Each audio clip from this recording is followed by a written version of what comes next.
Maayong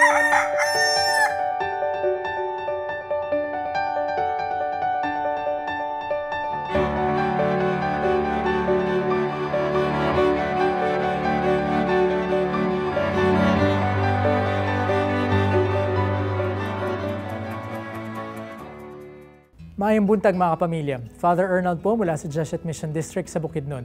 Saluhan niyo po muna ako tayo magkapit, pandasal. Mga kapamilya, ano po kaya ang inyong gagawin kung masaktan po kayo ng mga taong minamahal ninyo? Gagantihan niyo rin po ba sila ng mga maanghang na mga salita? Sasaktan din niyo po ba sila? Naku po, napakahirap po siguro magpigil ng sarili. Kaya nga't kahanga-hanga talagang ipinakitang pagtitimpi at pagmamalasakit ni Jesus kay Judas, lalo na po nung kanilang huling hapunan.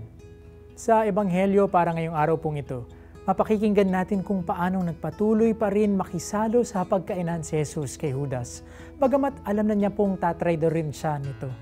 Hindi po ito pakikipagplastikan, ito ay tunay na pagmamalasakit. Baka nga po umaasa pa rin si Jesus na sa huling pagkakataon sa pamamagitan ng kanyang walang sawang pag-ibig, magbago pa ang isip ni Judas. Marahil isang paanyaya rin po ito sa atin.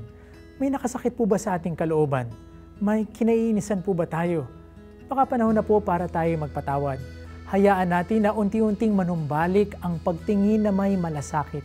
Baka sakali po sa ganung paraan, unti-unti na ring maghilom ang mga sugat ng nakaraan.